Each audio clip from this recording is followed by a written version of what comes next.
Hey guys, welcome back to another episode of the Mind Muscle Connection podcast. Today is a Q&A episode and I have 3 questions I'm going to answer. But first, I'm just going to go over a few ways you can help support the podcast. So first, I have my online coaching program. So if you are sick of just focusing on weight loss and instead want a body recomp, then my one-on-one online coaching program is for you. So I help you lose body fat and build muscle with my body recomp training, nutrition, and lifestyle methods.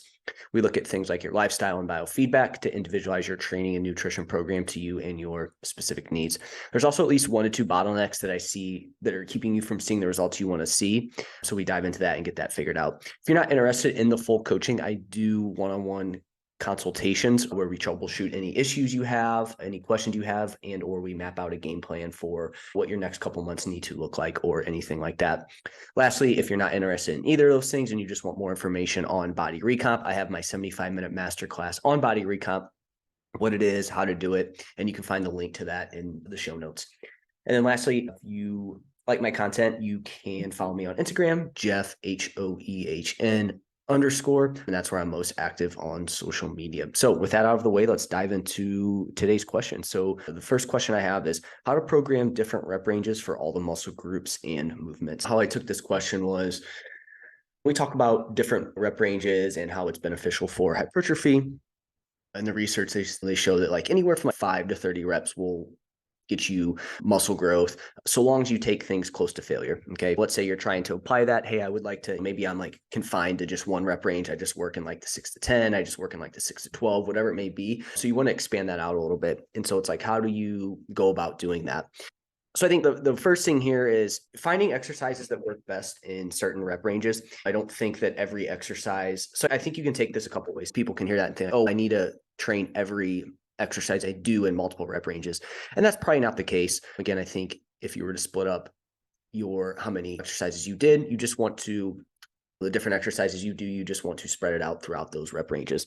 So in saying that, I think certain exercises are going to lend themselves better to certain rep ranges. Something like if you have back squat in your program, that's probably not going to be great in that like 10 to 20 rep range, maybe on the lower end, the 10s, but anything over 12 reps, man, that's a lot to do for back squat. Anything that has like a large stability component to it, I think it does not lend itself well over 10 to 12-ish reps. So again, you bent over rows, any form of deadlifting, things like that. I think there's better options out there. So I think the first thing here to make note is that don't look at it from you need to train every exercise in every rep range. It's a muscle group, right? So like for triceps, that's probably not a great, but for triceps, right? Your close grip bench press, maybe that's going to be in the like 6 to 10 rep range. Your dips, 6 to 10 rep range. Push down variations that use either cable or something like that. That can be more in like the 10 to 20 rep range, right?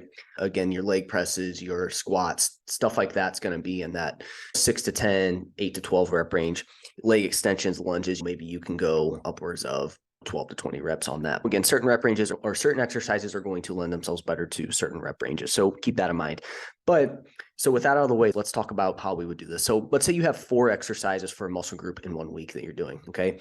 Honestly, I find that anything more than 3 to 4 exercises for one muscle group throughout an entire week might be a little bit too much, right? So I did post this question on my Instagram. How many exercises do you do per muscle group? And I did it was like 1 to 2, 3 to 4, 5 to 6, 7+. And I had a few people that were at 5 to 6 and 7+. And I just think that's a little bit too much, right? Like your quality needs to be improved. So I think, and also from that standpoint, if you are doing that many exercises, it's where are you going to, you're basically throwing everything on the table, and you're not going to ever have this variation because you're trying to do too many different exercises at one time. So what I mean by that is for 7 exercises of a muscle group, it's like you're just doing everything that you can. So it's like, how do you ever transition out of that and do different exercises, right? Because I think that after a while, you do one exercise and it's maybe let's say there's 7 exercises you can do for one muscle group. At any one time, you have 3 to 4 in your program, and then you just cycle some of those out, right? I think that can be a great way to go about it, and it keeps things fresh. But if you're doing 7+ exercises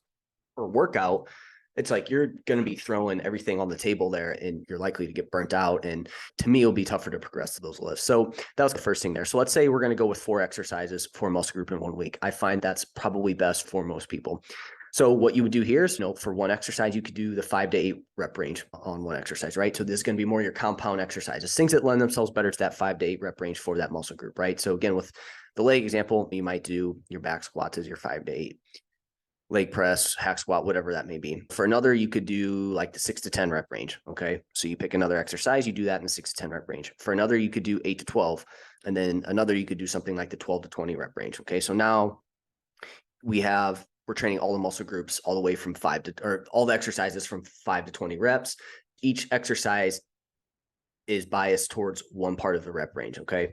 And then what you would do from there is you would split these up into 2 separate sessions throughout the week. And it doesn't necessarily have to be 2. It could be 3. It just depends. It could be 1, probably not 1. That's probably not going to be great. So I do recommend, trying to hit each body part about 2 times a week. I think that's a good rule of thumb. And then from there, you can adjust based on recovery, if you're specializing in a certain muscle group, et cetera. So that's how you would do that. So you'd split it up into 2 separate sessions. So you might do like the 5 to 8 rep range and the 8 to 12 one day. And then you might do 6 to 10 and 12 to 20 another day. So you have options there on how do you do it. And it's also going to be determinant on what else you're training in those sessions, what your priority is, things like that. So that's how I would do it. Again, it doesn't have to be every exercise needs to be in different rep range. It's just, you just want to take that muscle through multiple rep ranges for most. And maybe it's something where most of the time you're just in that 5 to 15 rep range and you're divvying up the exercises through that 5 to 15 rep range. And then maybe from time to time, you go to that upwards of 20 reps. Again, it's the right exercise. You just want a little variation for that muscle group. Then you would add in something like 12 to 20. So that's how I would do that. So let me know if you guys have any questions on that. I thought that was a great question. And yeah, you can reach out with any questions there on that. So next we have issues with snacking, feeling hungry late at night, top tips to help this. Yeah, so this is definitely a problem for sure. So I think at the top of the list here, the very first thing is just keep it out of sight and just don't have tempting foods in the house. I think if you have control over that and you can do, that's the first thing you need to do. If there's foods that you tend to gravitate towards at night when you're hungry and you snack on them, the best thing you can do there is just not have it in the house. But I understand for some people that is tougher if they have family partners that want to have that type of food in the house. That would be the first thing. Keep it out of sight, right? Don't be around it. Try to not. So let's say if you do have control, just don't have it in the house. Next, if it has to be in the house, try to put it in areas that you're not going around regularly. I think the more you see something, the more it's going to be ingrained in your head to have some of that. If you can put it in the pantry somewhere or hide it somewhere else, or again, somewhere where you don't frequent very often, then do that as well too. The next thing is maybe look at what your habits are at night. If you find that it's like you do a certain thing and then you're sitting down eating or you're sitting down watching TV, and try to change up your routine a little bit and see if that can help, whether that be like, okay, instead of just sitting down and watching TV for 3 hours, I'm going to read for an hour or 30 minutes. I'm going to walk for 20 minutes. Try to find other things that you can do at night there with that. Maybe it's plan your day. Maybe it's like you write down your thoughts, journal, plan the next day, whatever it may be. You do some breath work, something that I think just changes up your routine a little bit, I think can be helpful there. So that's being proactive. Now on the reactive standpoint, doing things like, okay, if you do start to get hungry, again, as this, hey, now you go for a walk, you go and do 10 push-ups, 10, 20 squats.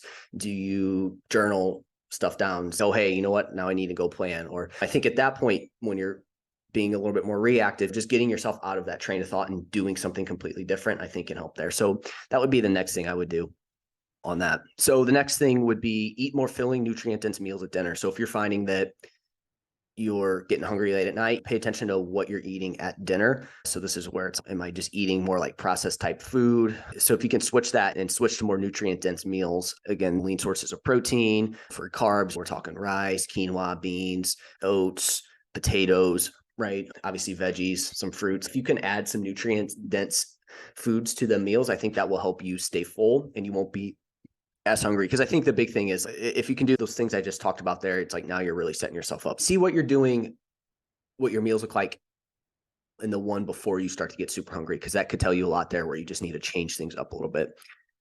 Replace snacks with calorie-free beverages. So if you can find drinks that you like that don't have any calories in them, I think that can be a good kind of substitute there. Again, if it's just something you want a little bit of taste, again, finding something that's calorie-free, and that could be a good replacement there. For example, things like Zevias, I think those are awesome. They can taste pretty good. They don't have any calories in them. They can crave your sweet tooth potentially, right? So either find calorie-free beverages or find snacks that are going to be less calorically dense, I think can be helpful there as well.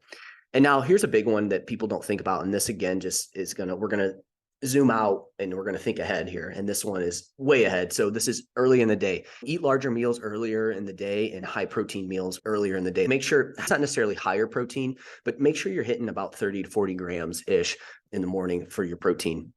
because this has been shown to decrease hunger later in the day for some people. Now, this isn't going to work for everybody, but having more meals early in the day can help lower hunger levels throughout the day. So by making, because the big mistake people make is they're like, oh, I really like my food late at night. So what they do is they don't eat a lot of food throughout the day. Then they get super hungry. And then no wonder you're not eating food throughout the day. And so again, it can sound counterintuitive, but if you can switch that and bias more of your food to earlier in the day, that can be something that helps there. With this, just realize this is going to be something that is probably going to take time. You may do well at it for a couple months, and then you start to revert back into old habits. Things start to creep back up. But again, if you can start to limit how often it happens, you're heading in the right direction. You're not going to be perfect. You're not just going to all of a sudden never do it. But again, I think if you do these things, that can really help you manage that time late at night. And I guess another thing you could potentially do too, but this again doesn't necessarily help with snacking, feeling hungry, is setting some sort of cutoff for food. Okay, I'm not going to eat after 7 or 8 or whatever it may be. And again, shifting more of your food to earlier in the day, I think can be helpful there. So again, if you guys have any questions on that, let me know. All right, so last question of the day is, I have an endurance background, worried about my cardio going down in a building phase. So this person obviously wants to put on some muscle. They know they might need to gain a little bit of weight, or again, maybe not necessarily have like their lowest scale weights. Their weight's going to come up a little bit here. They're going to have a period of time where they eat a little bit more food. So your performance in your cardio sessions may decline slightly for a bit from being at a higher body weight. Okay, so that's the first thing. If you're at a higher body weight, your cardio endurance performance might go down a little bit. You're just at a higher body weight, so that makes sense. Okay. So during that period of time, things are going to just naturally just slow down there. But the problem is people think that's like permanent now, right? Anytime we're doing something, it's, oh, hey, this is where I'm at right now, so this is permanent. But it's like you can change these things. And the next point I'm going to make also plays a big role. So just realize you're at a higher body weight, so your endurance probably isn't going to be as great as it was 5-10 pounds ago either. Again, is it going to make a massive difference? It just depends on where you're at, how much of that weight that you're gaining is muscle versus fat. I think those are all going to be things. But again, a larger body is going to be a little bit tougher to move around. But the other big thing as to why it's likely going to go down a little bit is you're just deprioritizing your cardio. You're not actively working on it. Okay.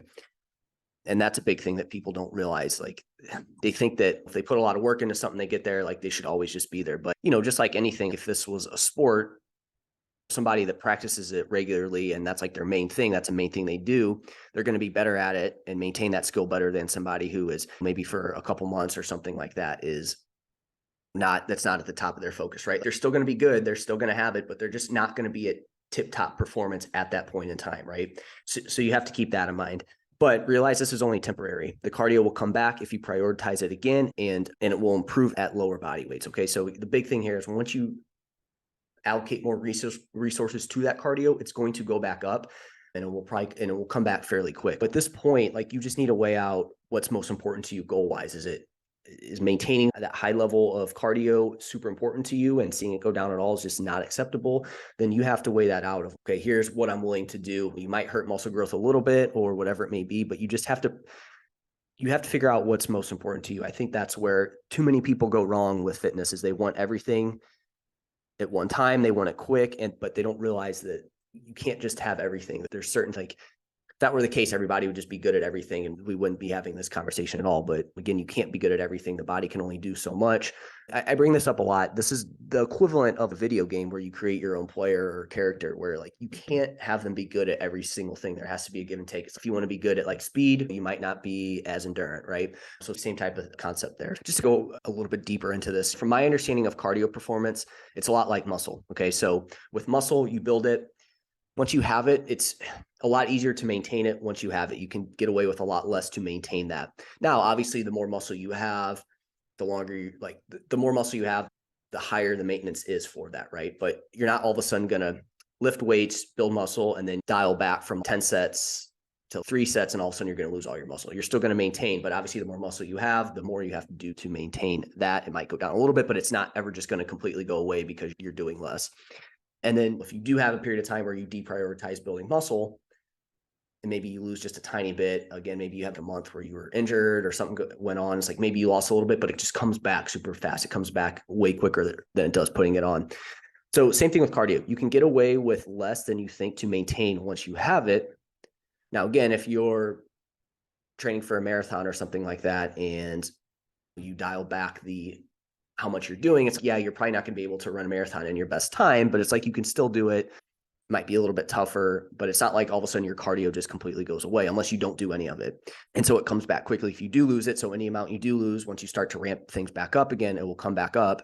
But to progress, you need to push it over time. So, again, you can't maintain it. You can't be doing, if you are prioritizing muscle growth and you decrease the amount of cardio that you're doing, you're not going to progress at that lower amount, but you are still going to maintain what you have and whatnot. And even if you do lose a little bit, and again, that's just from not prioritizing it, once you go back to training that way, it's going to come back quicker. Now to progress, you will have to really push it again at that point.